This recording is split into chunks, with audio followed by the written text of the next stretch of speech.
August 7, 1990. President Bush, responding to the Iraqi invasion of Kuwait, orders American forces to deploy to Saudi Arabia. U.S. Central Command Air Forces, or U.S. CENTAF, had to move its forces 7,000 miles quickly.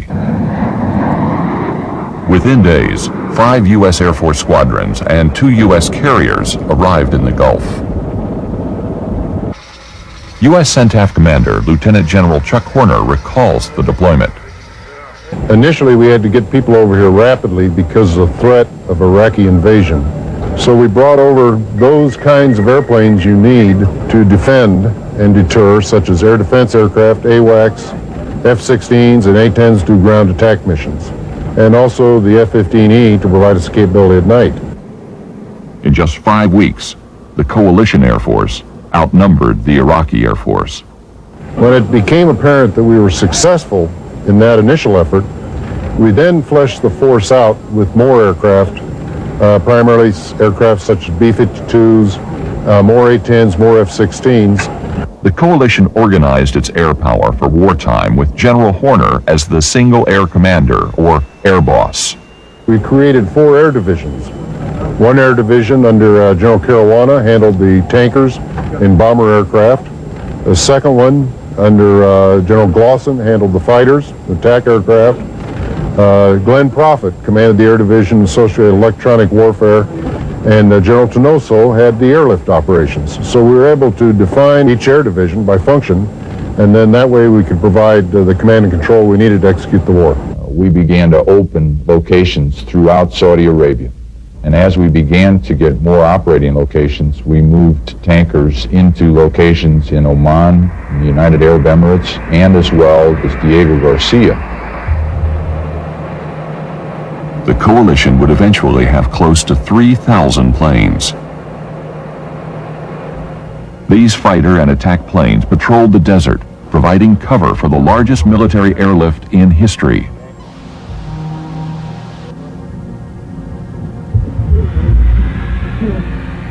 Airlift, the hidden part of air power. It was the fastest way to get enough men and material over to defend the Desert Kingdom. Brigadier General Edwin Tenoso commanded the coalition's airlift forces. And then the deployment of the C-5s, 141s, the Craft aircraft, the KC-10s, they all just hauled as much as they could, as fast as they could. Very early on, it was evident that Desert Shield was going to surpass by far the number of strategic airlift that we'd ever had before. Military and civilian cargo planes delivered 91,000 troops and 72,000 tons of cargo in the month of August alone to places like Riyadh, Jubail, Dhahran. Dhahran in the early goings was wall-to-wall planes. Literally, planes would be holding until a plane took off so another plane could land. In November and December, after the president decided we needed more forces on, we actually went into a second peak. We went through the same thing, hauling maximum use of strategic forces to bring things into the theater. The Allies began planning a military offensive to liberate Kuwait. General Norman Schwarzkopf was commander-in-chief of the Allied forces in theater. His concept for Operation Desert Storm called for an intense, massive air campaign to prepare the way for the Allied ground offensive.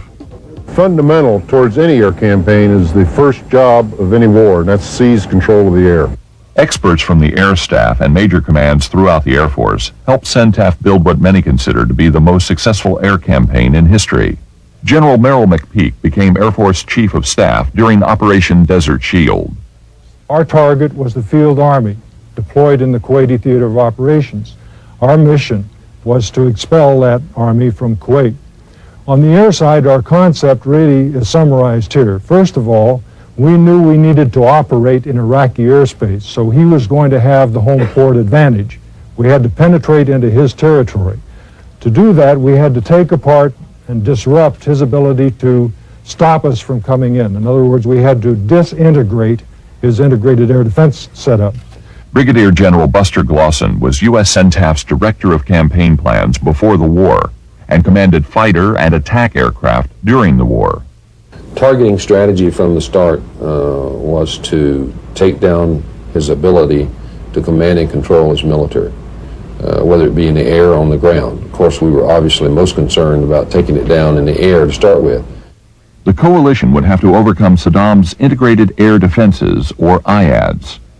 Brigadier General Glenn Prophet commanded the Electronic Warfare Combat Forces during the war. A basic IAD like he's got designed there is set up so that the SAMs have an envelope that you, at medium and high altitude, that you fly into. In order to avoid that, you go in low. If you go in low, you fly into his AAA. And he puts his AAA up with the redundancy that he had in large barrages, so basically you got to fly through it. And then if you can avoid the AAA and avoid the SAMs, his fighters will engage you at other places in those fezzes I talked about in the fire engagement zone. That's the way it's put together. And, you know, it could be pretty formidable.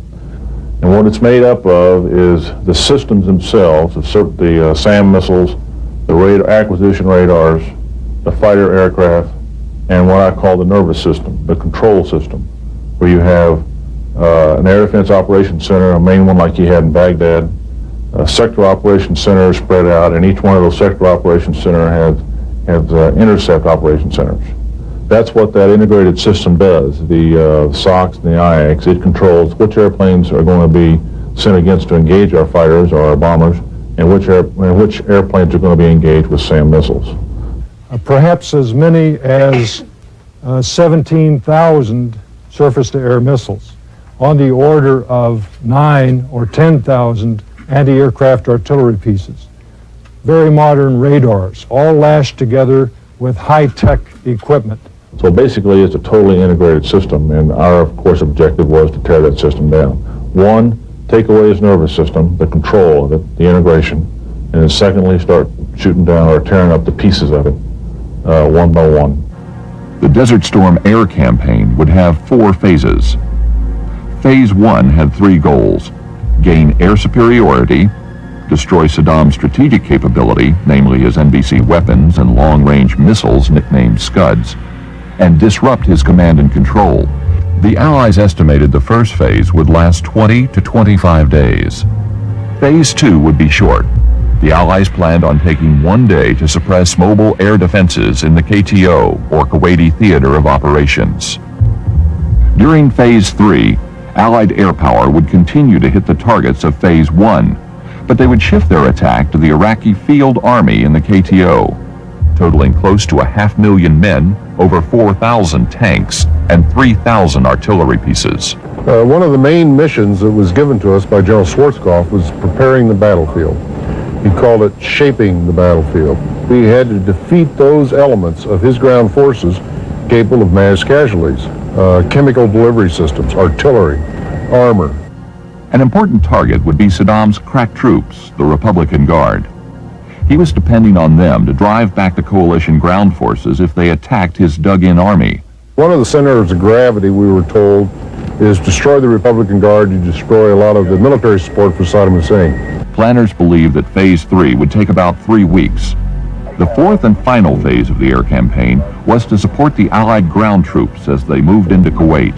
Planners estimated the ground offensive would be launched 30 days after the air campaign began.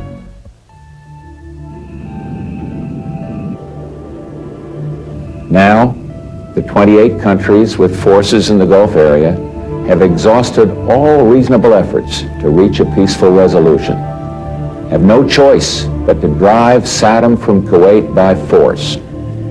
We will not fail. Air attacks are underway against military targets in Iraq. The coalition waited 48 hours after the UN deadline expired, then began their attack. H-hour was 0300 on January 17, 1991. That was when the first bomb would fall on Baghdad, and when Operation Desert Shield became Operation Desert Storm. Over 600 planes were launched that night, from bases throughout the Arabian Peninsula, from Turkey, from carriers in the Red Sea and the Persian Gulf, from the Indian Ocean, from even as far as the United States. Now, to give you some idea of the order of magnitude, within the first 24 to 30 hours, we launched over 300 tanker sorties alone to support the strike package that went in through that period of time. There had never been any launch as big, a support package as big ever in the history of the Air Force that incorporated that many tankers. In their opening attack, the Allies combined their stealth and precision technology, electronic warfare tactics, and the classical elements of mass and surprise. We had been here since August, and so he had seen every day an AWAC sitting up here and F-15 caps in defensive mode. So he was used to seeing that every day, as well as all the other ELINT collectors, rivet joint, and those kind of airplanes. So he knew that was up there, and that's what we wanted him to see right up to the minute that the bomb started falling. Just beyond the radar warning capabilities of the Iraqi radars, our attack aircraft were forming up in orbits with tankers so that they were able to top off their fuel at the last moment before heading on into the target area. Although they numbered less than 3% of the coalition fighters, the F-117 struck almost a third of the targets on the first day. These stealth fighters led the attack, penetrating the Iraqi IADs unseen. The actual first step that was taken that one could not then stop was a TLAM coming out of a ship. At H-1 hour and 26 minutes, a Navy cruiser in the Red Sea launched a Tomahawk Land Attack Missile, or TLAM. Over 50 cruise missiles were launched that night. They would arrive 5 to 10 minutes after the first F-117 strike. The second thing that occurred, of course, was taking down the EW sites by the Special Ops Forces. At H-21 minutes, 8 Apache gunships, guided by Air Force Pavlo helicopters, took out 2 Iraqi reporting sites on the border. This helped clear the way for non-stealthy fighters heading toward western Iraq. The first actual bomb to fall on Iraq, that occurred at about 9 minutes before what we referred to as H hour. An F-117 took out the southern IOC that controlled the reporting sites. Stealth fighters then penetrated the heavy air defenses around Baghdad. We flew 32 F-117s right into downtown Baghdad in the first hour and 20 minutes.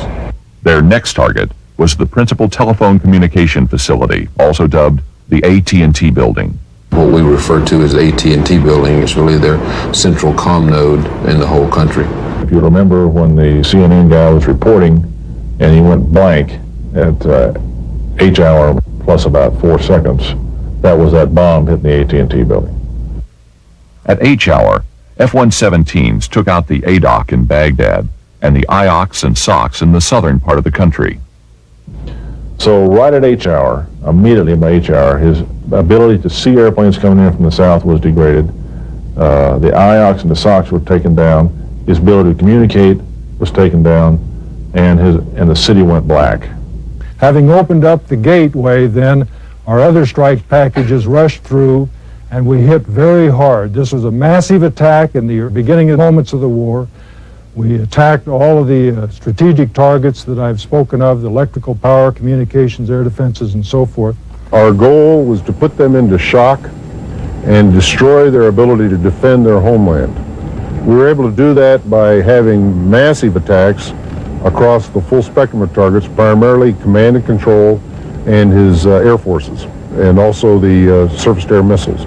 Once we took down what he refers to as SOCs, or sector operating centers, and IOCs, or interceptor operating centers, then we fired a few harms. When I say a few harms, I'm talking about hundreds in the first 24 hours. HARMs are high-speed anti-radar missiles. When fired, these missiles home in on enemy radar emissions and destroy those radar sites. The F-15Es went after all of the permanent Scud launchers out in western Iraq and the storage areas associated with that. The F-111s during the same time period, in addition to the TLAMs, took out some of the power grids and hit many of the industrial sites and the airfields. The GR-1s from the RAF also were very heavy in striking the airfields, as were the B-52s in striking the southern airfields. The F-14s and the F-15Cs in air-to-air mode were there from the start that evening, making sure that the tankers and the AWACS airplanes were protected. The Iraqis never recovered from the Allies' first punch on that first night. Of course, at sunup, the first morning, we brought in the F-16s and F-A-18s. It was almost eerie to how precise the plan unfolded in the first 24 hours. For all practical purposes, there were absolutely no glitches. And that's a tribute to the people that worked so hard and long in making sure that all the details were worked out. And the numerous times that we used, to use the phrase, that we desk flew the first 24 hours to make sure there weren't any glitches. It was a good plan. It was very thorough, and we used a lot of airplanes and assets to do that, and we totally overwhelmed them from the get-go. So he never was able to recover from that first 24 hours in terms of being able to effectively use the defense against our capability. So we seized control of the air in the initial moments of the air campaign, and as a result made all the rest of it much easier, much more efficient and possible. The first bomb dropped, and 18 hours later, the longest continuous weather front that had hit Iraq in 3 years moved in, and we fought nothing but weather for 8 straight days.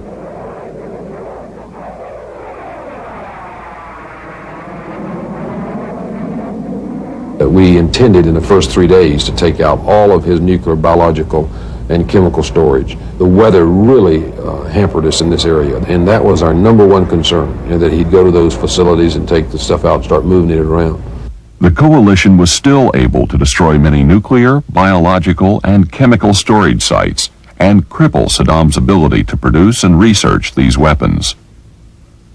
He was never able to use these weapons against the Allies during the war. The thing that has slowed down our efforts more than anything else has been the weather.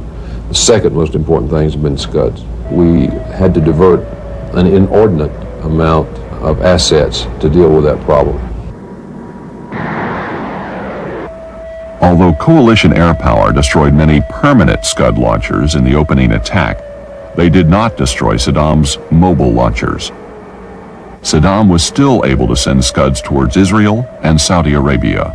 Scud missiles caused a lot of problems in terms of psychological impact on both Saudi Arabia and Israel.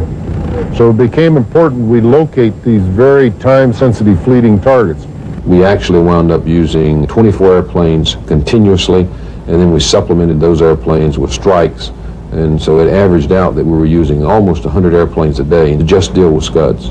We used the Lantern pods on the F-15E and the F-16s. We used a variety of intelligence sources to provide us the quick data we needed, and then we used a command and control network to put the airplanes over the target at the right time.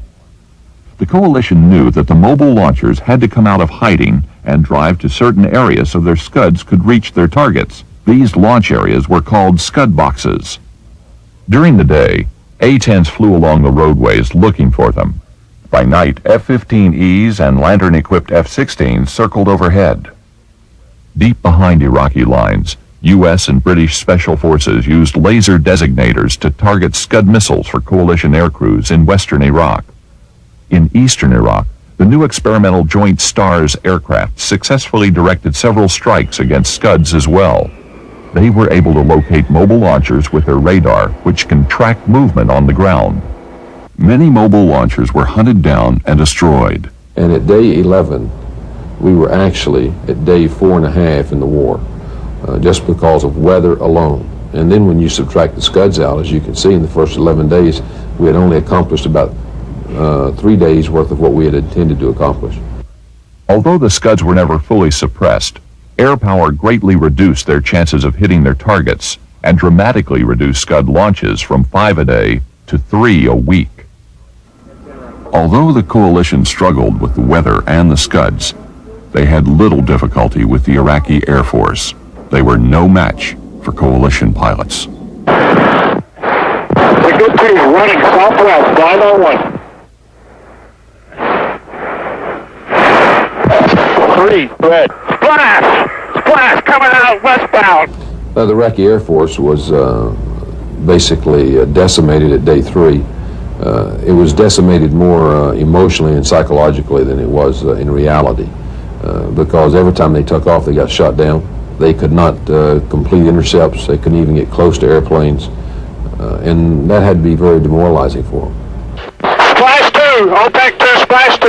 OPEC 1 is engaged second quarter. Come on, 5. Since they couldn't survive in the air, the Iraqis began hiding their aircraft in shelters. There's 2. Boom, boom. Secondaries, big time.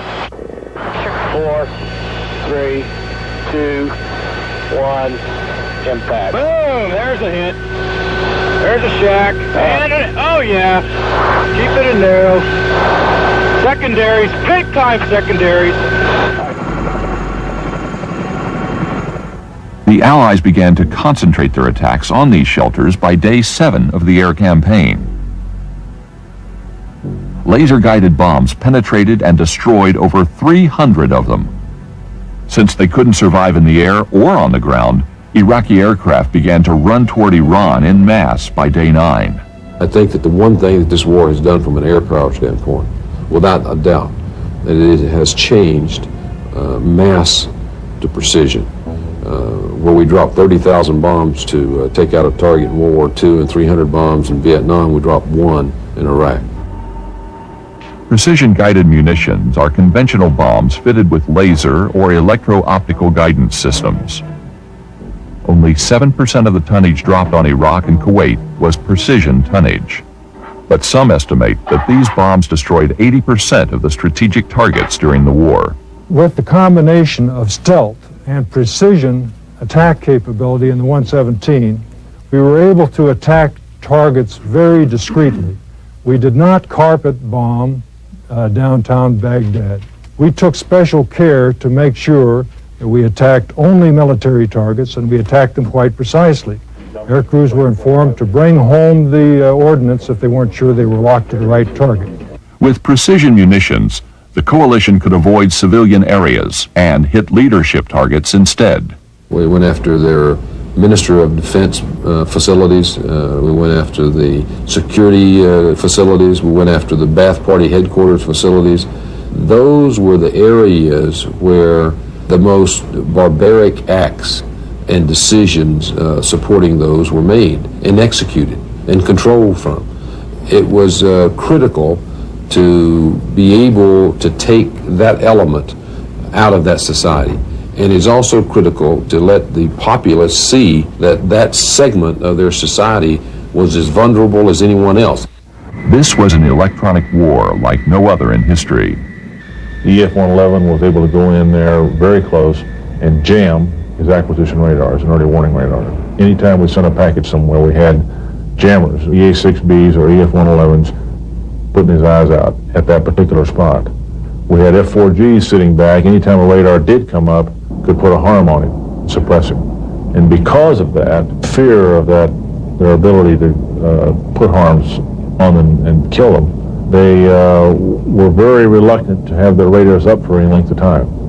And what that means is if your radar is up for a very short period of time and you're being jammed, you can't break out a target. You can't work through that jamming. It takes time to work through jamming. And because they were afraid of the harm, they wouldn't leave their radars long enough to work through that jamming. So consequently, they were not able to get good PK SAM shots at us. They started ballistic firing missiles, and so that's just like shooting a rifle. It just goes wherever it's aimed when you fire it. And as you can imagine, that's why they've had almost zero effectiveness. Another danger for Allied pilots was anti-aircraft fire. I'm telling you. If you've got as many gun sites as he got and AAA sites as he had up there to defend, you can't take them all out. It's just a monumental task. So what you have to do is render them ineffective, and the way you do that is with tactics. And the basic tactic we used for that was we used medium and high altitude to overcome the AAA. The combination of us being able to suppress him and suppress his IADs and him not using his fighters effectively meant that from the very beginning we essentially had air superiority. And that accounts for the very good, I would call good loss rates, good for our side. In other words, we didn't lose many airplanes, and you look at the volume of this campaign. As you know, at the 10-day point, we had lost about 22 airplanes, and I think that speaks for itself. Phase 3, bombing the Iraqi Field Army, did not come after Phase 1 and 2 as originally planned. It happened at the same time.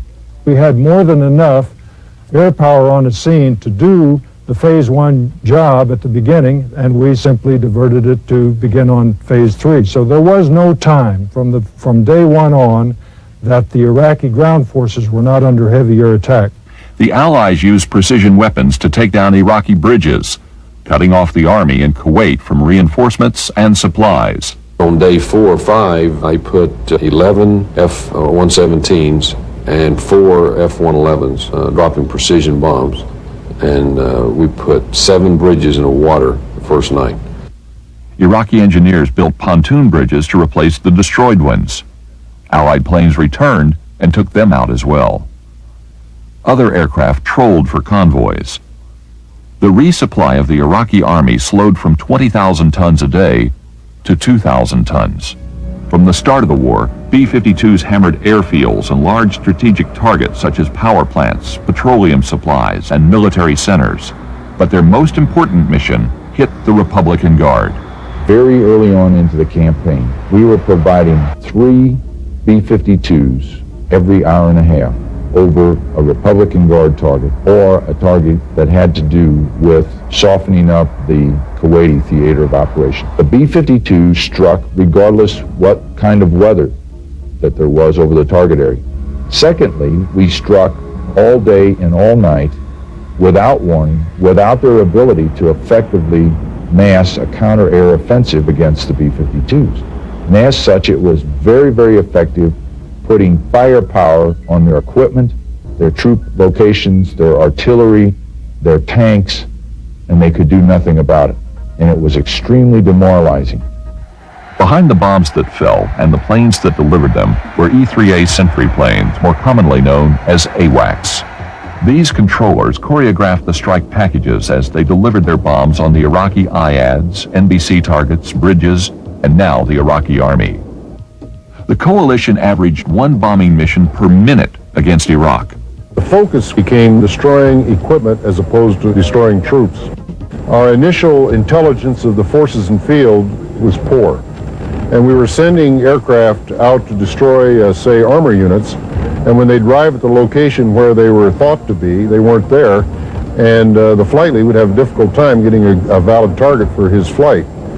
So one thing we did is we put F-16s up over the battlefield. We called them Killer Scouts, and their job was to patrol a 20 by 20 mile box and find the targets in there, and then as we fed the attack sorties into that area, he was able to point out where the tanks were and we could make our attacks much more efficient. We also did that at night with F-111s using laser-guided bombs, for example. Allied bombing was relentless. In the last 11 days of the air campaign before the ground campaign started, with precision weapons of the 111s and F-15Es, we destroyed in excess of 1,000 tanks. We destroyed in excess of 300 artillery pieces. At day 30, General Horner gave this assessment of the air war. We've had some tough times in the 30 days, particularly unusual weather in January. It was far worse than we forecast, and it was only because we were doing so well in our counter-air campaign, taking down airfields and SAM systems, that we were able to maintain the schedule despite the loss of a lot of sorties, up to 50% some days with regard to weather. But I think more importantly, we've demonstrated that we've been able to dig out his forces in the field in Kuwait. We've had particularly good luck with our systems at night, the F-111s, the F-15Es, and the F-117s. In fact, I think their bombing accuracy is absolutely phenomenal. I think the yeoman's work is being done by the B-52s, the F-16s, and the A-10s in bringing large amounts of munitions to bear against him, and I think that's beginning to pay off. It has to be very difficult to be an Iraqi soldier and sit there night after night, day after day, and endure the pounding that he's taking. As is vividly described by one of the POWs, said the airplane that they feared most on the front lines were the A-10s, because their accuracy, using the POW's words, they never missed. And when they're overhead orbiting and you're in a tank or with a group in a revetment, you didn't know if you were being picked out. So it was a very unnerving situation to experience. and had a tremendous psychological impact. Despite Saddam's fortifications all around Kuwait, his flank in Iraq was weak and exposed. General Schwarzkopf wanted to exploit it. He had airlifters position thousands of troops and equipment for a massive Allied thrust through Iraq. One of our biggest jobs that we had over here was to move major elements of the 18th Airborne Corps starting on the day after the bombing started. For the first 14 days, we had a 1:30 scheduled into Rafah every 10 minutes, 24 hours a day. That ability to move that vast amount of people and a lot of their vehicles that quickly, in my mind, Saddam Hussein never caught on until much later on in the ground war that there was anybody even up there. B-52s and the F-117s teamed up to hit Iraqi breach lines as the ground troops made their final preparations. We put massive B-52 strikes in to bomb through those areas so that there would be clear paths that went through the breach areas, so that when the troops went through, there would be a pathway cleared of mines and the wire would be cut. The F-117s, with their precision-guided bombs, entered the battlefield, took out the feed points of the entire oil trench system that he had developed, that he was counting on to fill trenches and set them afire to make the breaching more difficult. It was time for the ground troops to liberate Kuwait. General Schwarzkopf launched the ground war on February 24, 1991, 39 days from the start of the air campaign. The original Allied plan was only 9 days off schedule. Negative radar contact. Roger that. We're Garlic 1-3. Allied air power entered Phase 4, providing close air support. It's very difficult in a very fast-paced ground campaign such as this war featured for the Army to know when and where they're going to need close air support. So we created a system called push-CAS. And what we did is we pushed sorties forward over the battlefield every minute of the hour, and we were able then to divert those sorties to where the Army needed them for emergency situations during close air support, or if there was no need from the Army, we would then send them on to do an interdiction target beyond the fire support coordination line. There's a CBU hit. I had briefed all of those division commanders and cavalry commanders before the war started, and I said, we will destroy a minimum of 50% of the armor and artillery before you cross the boundary or before you start the ground war. Based on what they found, I think there's no doubt in their mind or anyone else's that we exceeded 50% very significantly.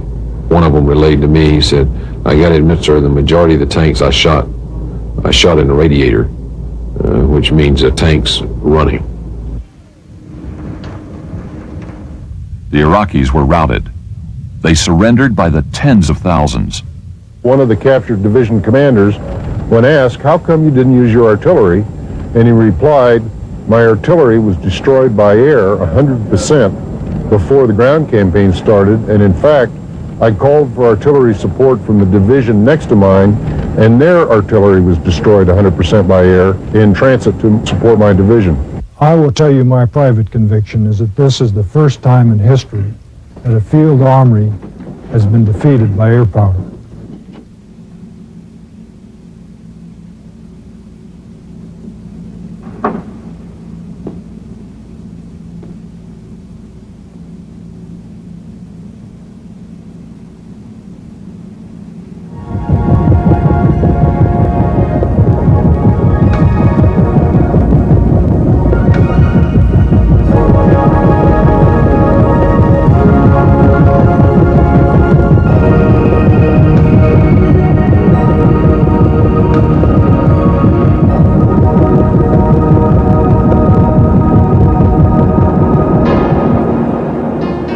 Air power truly was the wind that carried Operation Desert Storm. But if there's one thing that this war really validated, it is the excellence of our training and the quality of our people. And I say that not as any kind of an advertisement or any kind of a bombastic statement. It's absolutely true. The people that put this whole thing together are absolutely brilliant, from aircraft mechanics to communications, to combat photographers, to cooks, to pilots flying the missions and intelligence officers doing the briefings. There's so many of those young people that work day and night on those ramps and would sleep 2 or 3 hours in a hangar and get back up and start again. And now that's dedication beyond belief, and they deserve all the credit in the world, and my hat's off to them.